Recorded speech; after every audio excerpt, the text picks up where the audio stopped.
నేను మీకు ప్రతిసారి ఒక మాట చెప్తూనే వచ్చిన ఈరోజు కూడా చెప్పే ప్రయత్నం చేస్తా.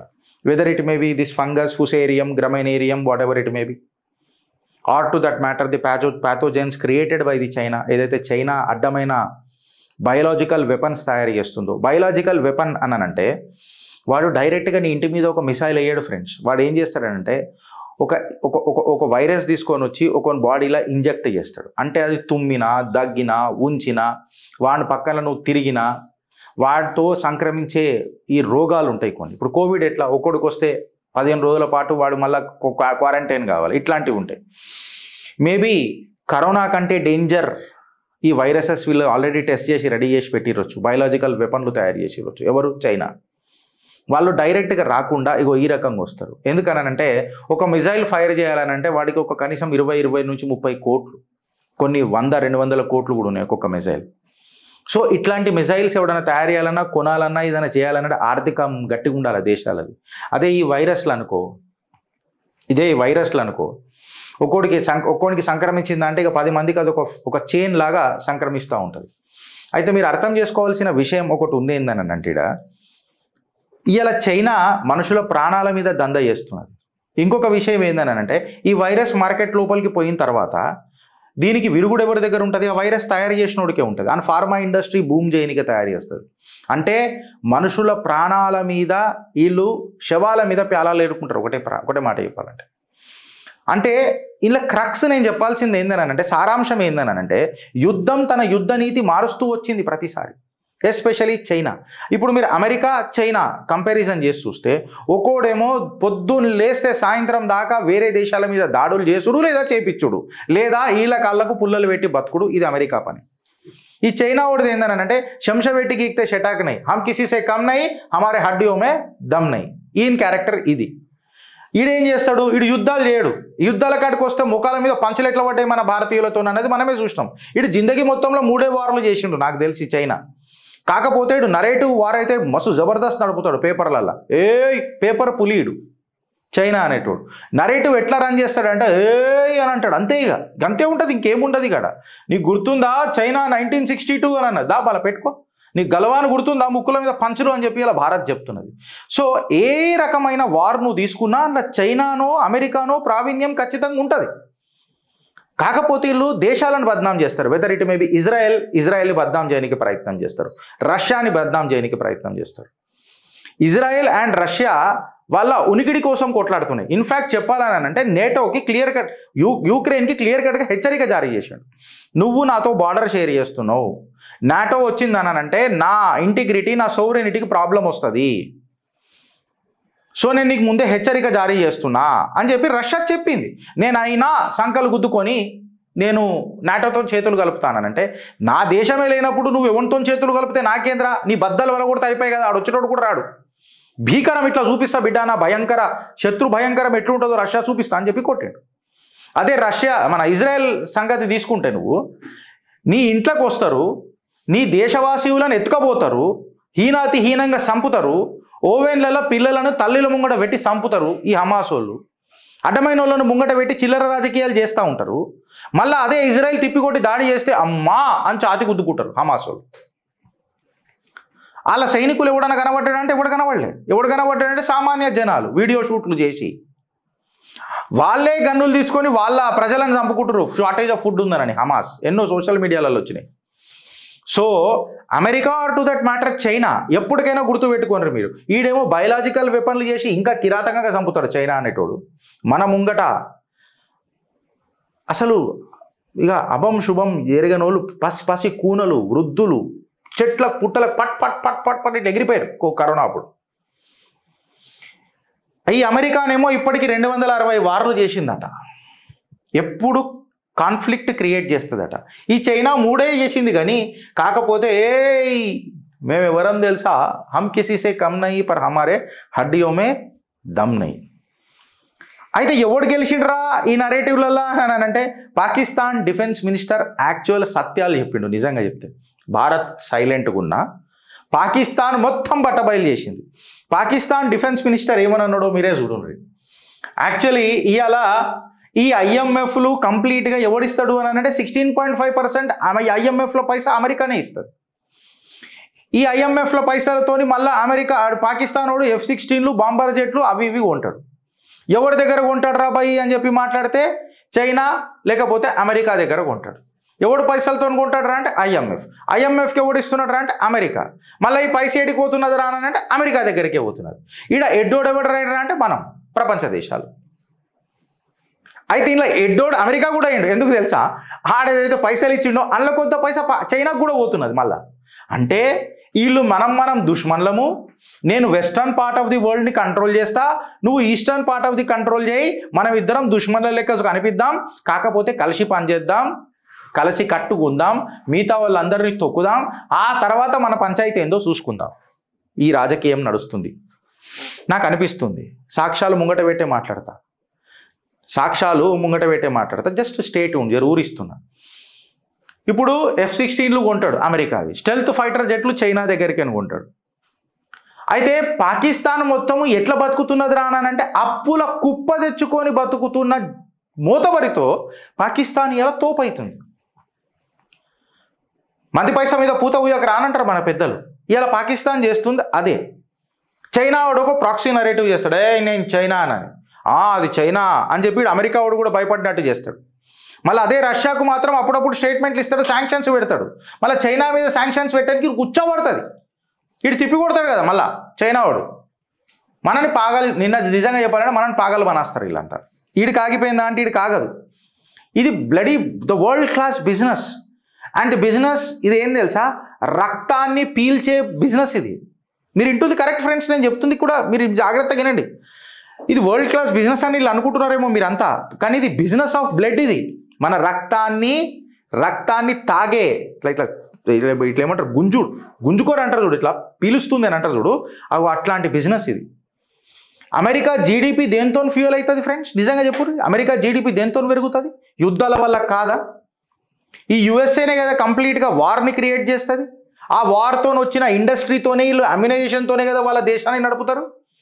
Military spending 3.7% of the GDP. Can you imagine? Jabardasth ఉద్యోగాలు, మిలియన్స్ ఆఫ్ జాబ్స్ ఎక్కడున్నాయి వీళ్ళకు? అమెరికాలకు డిఫెన్స్ డిపార్ట్మెంట్లు ఉన్నాయి. ఈ డిఫెన్స్ డిపార్ట్మెంట్ అమెరికా డైరెక్ట్ యుద్ధం చేస్తుంది అంటే పుల్ల పెడుతుంది. మొన్న వచ్చినప్పుడు I'm leaving Bangladesh to my friend Modi అని అన్నాడు. మళ్ళీ పోయి అక్కడ పక్కక్కడ పోయి సంఖ కింద ఎయిర్పోర్ట్కి చైనా అమెరికా పాకిస్తాన్ కలిసి బంగ్లాదేశ్ పక్కల సిలిగురి కారిడోర్ పక్కన ఎయిర్ బేస్ కడుతున్నారు. ఎంత చిల్లరగాళ్ళు అమెరికా వాళ్ళు, ఎంత చిల్లరగాళ్ళు చూడరు మీరు. మనకు పుల్లలు పెట్టి నడుపుతున్నారు. ఇవాళ Libya, Syria, or to that matter Iraq, ఈ యుద్ధాలు జరిగే కంటే ముందు ఎంత చక్కదనం దేశాలు ఉండే, మంచిగానే ఉండే కదా యుద్ధం జరిగే కంటే ముందు. ఇవాళ యుద్ధం జరిగిన తర్వాత లిబియా బాగుపడ్డదా? సిరియా బాగుపడ్డదా? పోనీ ఇరాక్ బాగుపడ్డదా? వెనకటికి ఒకప్పుడు మూతబరి ఉండే ఇరాక్. సిరియా కూడా బాగానే ఉండే, లిబియా కూడా బాగానే ఉండే. ఆ కాడికి ఇక్కడ ఇప్పుడున్న పరిస్థితి కంటే బాగానే ఉండే కదా. ఎవడు బాగుపడ్డాడు రా అని అంటే సిరియా బాగుపడలే, లిబియా బాగుపడలే, ఇరాక్ బాగుపడలే. వాళ్ళకు ఆర్మ్స్ సప్లై చేసిన అమెరికా బాగుపడ్డది. వాళ్ళతో నరేటివ్ వార్ చేసిన చైనా బాగుపడ్డది. వీళ్ళని ఎక్స్ప్లాయిట్ చేసి రేర్ అర్త్ మినరల్స్ ఎత్తుకోవనికే, లేకపోతే వాళ్ళ ఆయిల్, చమర ఆయిల్ ఎక్సెట్రా తీసుకోవనికే ఏవైతే దేశాలు రెడీ ఉన్నాయి చూడు, వాళ్ళందరూ రెడీ ఉన్నారు. ఇవాళ పాకిస్తాన్ యుఎస్ దోస్త్ అని అంటది. ఆడ పాకిస్తాన్ గలీలనేమో అమెరికా జెండాలు కాల పెడుతుంది. మీకు అర్థమవుతుందా అని అడుగుతున్నా. పాకిస్తాన్ ఏమంటది? అమెరికా నా జాన్ జిగిరి దోస్త్ అని అంటది. మళ్ళీ జాన్ జిగిరి దోస్త్ అయి దుష్మన్తో చేతులు కలుపుతుంది చైనాతో. అదే పాకిస్తాన్ గలీలలా అమెరికన్ జెండాని కాలబడుతుంది. ఇది హిపోక్రసియా, డిప్లొమసియా? ఇది హిపోక్రసియా లేకపోతే డిప్లొమసియా ఫ్రెండ్స్? నువ్వు ఎక్కడి నుంచి అయితే ఫండింగ్ తీసుకుంటున్నావో ఆడనే పంచలుడదీయడానికి ప్రయత్నం చేస్తున్నావు ఫ్రెండ్స్. ఒకటి మీరు గుర్తుపెట్టుకోరు, యుద్ధాలు ఒక టైం తర్వాత ఆగిపోతాయి. కాకపోతే ఈ నరేటివ్ ఉంటుంది చూడు చైనాది, ఈ నరేటివ్ ఆగది. వీళ్ళు ఈ నరేటివ్ని రన్ చేస్తూనే ఉంటారు, ప్రొవోక్ చేస్తూనే ఉంటారు, మనల్ని రెచ్చగొడుతూనే ఉంటారు. ఈ మీడియా ఒక పెద్ద బోర్డ్, జియో పాలిటిక్స్ అనేది ఒక పెద్ద గేమ్. ఈ మీడియా అనే బోర్డులా, ఈ జియో పాలిటిక్స్ అనే గేమ్లా నువ్వు నేను ట్రాప్లో పడతాం. అండ్ ఈ స్టోరీని నువ్వు కంట్రోల్డ్ వేలో చూడకపోతే నువ్వే స్పాట్ అయిపోతావు. అదేదో సినిమా ఉంటుంది కదా, రామరెడ్డి అంటాడు, స్పాట్ పెట్టినావా అని అంటాడు కదా. ఏం సినిమా అది, ఏదో ఉంటుంది స్పాట్ అని అంటాడు ఇట్లా. అంకుశం సినిమా, అంకుశం సినిమాలో స్పాట్ పెట్టిన అని అంటాడు. ఇవాళ ఇండియా కేవలం సత్తా చూపించుడే కాకుండా ఈ నరేటివ్ బిల్డింగ్లో కూడా గుణాత్మకమైన రూపం దాల్చింది. దేశాలకు పంపించి మరీ మనం నరేటివ్ బిల్డ్ చేస్తున్నాం. పాకిస్తాన్ యొక్క సంపినం, ఘాతక్ అటాక్ చేసినాం. ఇవాళ ఈ నరేటివ్లలో కూడా మనం నిజంగా చెప్పాలంటే గట్టిగా ఉన్నాం. నేను మీకు చెప్పిన లంగలు, దొంగలు, లుచ్చలు ఒకటైతారు ఫ్రెండ్స్. లంగలు, దొంగలు, లుచ్చలు ఒకటైతారు. మళ్ళీ ఈ పీకుడు మొగోడు శాంక్షన్స్, టారిఫ్స్లు పెడతానన్నాడు. ఈ పీకుడు మొగోడు మీద, వీడి మీద, చైనావాడి మీద. ఇది బరాలు. ఇంకొకటి ఏంటి తెలుసా మీకు? ఒకటి అర్థమవుతుందా? వీడు చైనాలో ఏడ కనబడతలేడు, చైనీస్ ప్రెసిడెంట్ ఈ మధ్య. మీరు చూడండి, ఏడన్నా కనబడుతున్నాడా? ఏదో ఒక మిలిటరీ కూప్ నడుస్తుంది చైనాలో. మనోడు చాలా రోజులే కనబడతలేడు. మళ్ళీ వీళ్ళిద్దరు ఎప్పుడు సంఖ కింద చేతులు కలుపుకున్నారో నాకు తెలియదు. ఇది ఏ పాత ఫోటోనో నాకు తెలియదు. కాకపోతే ఇక్కడ మనం అర్థం చేసుకోవాల్సిన విషయం ఏంది తెలుసా ఫ్రెండ్స్? జియో పాలిటిక్స్లా ఏదైతే మీడియా బోర్డు ఉంది కదా, అడ్డమైన పంచాయతీలనే తీసుకొని వస్తారు. ఒక బిడ్డే తండ్రికి లెటర్ రాస్తే ఒక పంచాయతా, అదొక పంచాయతా. వాళ్ళ సావాలు తెచ్చుకుంటారు, వాళ్ళ రాజకీయాలు వాళ్ళు చేసుకుంటారు కదా. మనకెందుకు? రాష్ట్రంలో తక్కువైనాయా ఇష్యూస్, దేశంలో తక్కువ ఉన్నాయా ఇష్యూస్, అవిటి మీద వద్దు. మళ్ళా ఈడు పైసలు తింటాడు, ఆడది చేస్తాడు, సమాధానం లేని ప్రశ్నలు అడిగితే దాడులు. ఇప్పుడు నేను ఎందుకు చెప్తున్నా ఈ విషయం అనంటే, ఈ చైనా వాడు, ఈ అమెరికా వాడు, ఈ అడ్డమైన పాకిస్తాన్ వాడు, ఈ చెయ్యి పాకిస్తాన్దే ఈడ కలిపి బంగ్లాదేశ్లా సిలిగురి కారిడోర్ దగ్గర ఎయిర్ బేస్ కడుతున్నారు. మళ్ళీ ఈడికి పడనే పడదా, పచ్చిగడ్డేస్తే బగ్గుమంటదా, పొయ్యిలు ఉప్పేసినట్టు ఉంటుందా అని మాట్లాడతాడు. కాకపోతే నువ్వు నేను కలిసి దగ్గరుండి గెలిపించుకున్నాం చూడు. ఇగో ఈ మొగోడిని, ఈ మొగోడు ఊకున్నాడా? ఊకోలే. నువ్వు సిలిగురి కారిడోర్ దగ్గరికి వస్తే నీ వ్లాడివోస్టాక్ దగ్గరికి పోతాను, చైనా చికెన్ నెక్ని నేను చూస్తానన్నాడు. పీటర్బర్గ్ దగ్గర కూడా పోయాడు. మొన్న యూక్రెయిన్ దగ్గర దాడి చేసినప్పుడు కూడా ఈ ఎయిర్ బేస్లకు దగ్గర దాడి చేసింది యూక్రెయిన్. అంటే చూడుండ్రి మీరు భారత్ని కూడా ఏ రకంగా ఇల్లు చూస్తున్నారు, మన భారత్ అండ్ రష్యా దోస్తానని. ఈ మొగోడు ఊకోలే. వీళ్ళందరి చేతులు కలిపితే మనోడు ఏం చేసిండు అనుకున్నావు? ఆఫ్ఘనిస్తాన్ దగ్గరికి పోయి చైనా చికెన్ నెక్ ఇంకొకటి ఉన్నదాడ, దాని పేరేంది తెలుసా? ఎయిర్ బేస్ పేరు బగ్రామ్. అందులో కూడా రాముడు ఉన్నది రే పేరు బగ్రామ్లా. బగ్రామ్లనే రాముడు ఉన్నాక రామ లక్ష్మణ జానకి జై బోలో హనుమానికి. ఆ గర్జన, ఆ గర్వం, ఆ గౌరవం వేరే ఉంటుంది. జబ్ నామ్ మే రామ్ కా నామ్ జప్తా హై. బగ్రామ్లా ఎయిర్ బేస్ తీసుకున్నాడు మనోడు. వీళ్ళందరికీ చెక్ పెట్టా నీకు, ఎస్పెషల్లీ వీడికి. ఇగో ఇది నీ ఒక్క ఓటు ఇగో ఈ రకంగా మార్చింది 2014లో. ఒక్క ఓటు ఇది గుర్తుపెట్టుకోండి. జల్సాలకు పోలే, జాతివాద్ పెంపనిగా తీసిపోయిండు ఈ మనిషి ప్రతిసారి. నేషనలిస్టిక్ అజెండాలో పోయిండు ఈ మనిషి ప్రతిసారి. 10 చేసిన తర్వాత ఒక తప్పు అవుతుందొచ్చు, కానీ అయితే ఏమైంది? నువ్వు నేనేదో పెద్ద ఏమొత్తం ఇక ధర్మరాజులో పుట్టినాం భూమి మీద కలియుగంలో. నువ్వు నేను ఒక్క తప్పు చేయలే, అమ్మా అని మాట్లాడతారు. గసుంటోళ్ళకి అందరికీ. నాకు అందుకే బునాస్తా ఒక్కొక్కరిని పడబెట్టి, నువ్వు గిరీష్ మేము ఇట్లనే ఉండాలా అని అంటే, నేను ఇట్లనే ఉంటారా భయ్, నేను ఏమని చెప్తున్నా, ఇది నా దుకాణంలో నేను ఇట్లనే ఉంటా అని చెప్తున్నా. 10 డెసిషన్స్లలో 8 మంచిగానే కదా, 2 కదా ప్రాబ్లం అయినాయి. ఆ రెండిట్లో కూడా ఒక దానికి సమర్థించుకుంటున్నాం కదా మనం. ఇట్లా ఉన్నదని మాట్లాడుకుంటున్నాం కదా. ఒకటి తప్పైంది వచ్చి, కానీ అయితే ఏమైంది రాబోయ్ అని అంటారు చూడు మీరు. మళ్ళీ ఓహో అని చెప్పి మేము అప్పుడైతే ఆధారాలు పెడతామో దాన్ని తిప్పి కొట్టే తత్వం ఓడుకుంటుంది. చర్చకు రెడీ అవ్వడనా? చర్చకు రెడీ అయ్యి టాపిక్ల మీద రండి మాట్లాడదాం. When it comes to Bharat there is no compromise. Bharat అననే ముచ్చట వచ్చినప్పుడు ఫ్రెండ్స్ కాంప్రమైజ్ ఉండొద్దు. ఆడెవడైనా సరే దేశ ప్రధాని అని అన్నప్పుడు ప్రధానమంత్రికి ఖచ్చితంగా గౌరవం ఉండాలి. అది మన గర్వం కావాలి.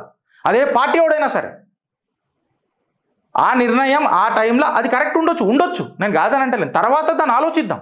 నువ్వు నేనైతే కుర్చీలో కూర్చోలే కదా, అబ్సల్యూట్గా.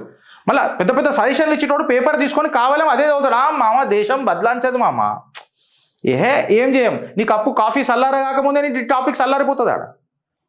మళ్ళీ బయటికి వచ్చి మనం ఛత్రపతి శివాజీలో కావాలని అంటాడు. మళ్ళీ అదే ఛత్రపతి శివాజీ నీ ఇంట్లో పుట్టాలని అంటే పుట్టొద్దు. పక్కోని ఇంట్లో పుట్టాలా. వీర్ సావర్కర్ నీ ఇంట్లో పుట్టాలంటే పుట్టొద్దు, పక్కోని ఇంట్లో పుట్టాలా. గాడ్సే నీ ఇంట్లో పుట్టాలంటే పుట్టొద్దు, పక్కోని ఇంట్లో పుట్టాలా. సమర్థిస్తున్నావా గిరీష్ అని అంటే నా సమర్థన నాది, నా సమర్థన నాది, నా రీజన్స్ నాకు ఉంటాయి. నేను కాన్స్టిట్యూషనల్ బద్ధంగా ఉన్నానా లేదా అన్నది ఇంపార్టెంట్ ఉన్నది. నా హక్కుల కోసం నా కొట్లాట జారీ ఉంటుంది. మేమేమన్నా మాట్లాడుతుంది తప్ప అయితే ఉతికారేయండి ఫ్రెండ్స్, లేకపోతే ఒక కమెంట్ రూపంలో చెప్పుండ్రి. రామ్ పేరు వచ్చింది కాబట్టి జై శ్రీరామ్ అని చెప్పి పెట్టుర్రి, దినం కూడా మంచిగా పోతుంది. ఇవాళ మనం అర్థం చేసుకోవాల్సింది ఏందనంటే ఫ్రెండ్స్, ఒక విషయము, ఇవాళ శాంతికి కూడా ఒక రేటు ఉన్నది. ట్రంప్ అందరు బద్దల వల్ల కొట్టి శాంతి మంత్రం పట్టుకున్నాడు. ట్రంప్ చెప్తున్నా కదా, న్యూక్లియర్ క్రైసిస్కి కూడా ఒక ప్రైస్ ఉన్నది. ఎవడు హీరో అని చెప్పి మాట్లాడితే ఇవాళ నరేటివ్ ఏదైతే ఉంటుంది కదా, మీడియా నరేటివ్ ఉంటుంది కదా, అది ఎలక్షన్లను గెలిపిస్తున్నది. అండ్ డిప్లొమసీ వార్లను ఆపుతుంది. కూటనీతి అని అంటాం కదా, యుద్ధాన్ని ఆపడమే పెద్ద యుద్ధం రాజన్ అని చెప్పిన మాట. కాకపోతే ఒక్కటి గుర్తుపెట్టుకోండి, వాళ్ళందరికీ చెప్తున్నా, భారతదేశీయులందరికీ చెప్తున్నా, ద్వేషీయులకు, దేశీయులకు కాదు, భారతాన్ని ద్వేషించే ఆ నా కొడుకులకు అందరికీ చెప్తున్నా, narrative wins elections perhaps and diplomacy may end wars, but మేరా భారత్ హమేషా ఆర్ హమేషా.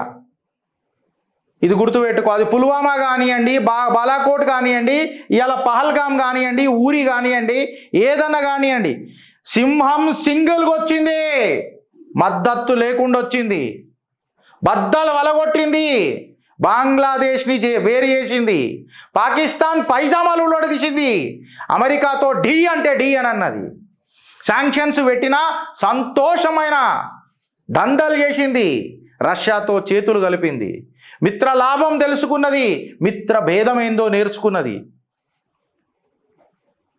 రియల్ స్ట్రాటజీ ఏంది తెలుసా?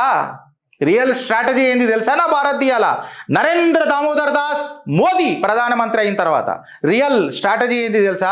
మేము బిచ్చం అడగం, చేయి జాపం, హెడ్లైన్స్లో ఉండనీకే నరేటివ్ల కోసం బిచ్చం అడగం, చేయిల్ జాపం, డంకేపే చోట్ ఆడ్నే నిలబడతాం, భారత్ మాతాకి జై అనే ఒక సింగిల్ నినాదం శత్రు భయంకరంగా కావాలి. Because my Bharat acts alone and this has been witnessed time and again post 2014. Remember the statement, Bharat acts alone. Bharat Mata ki Jai.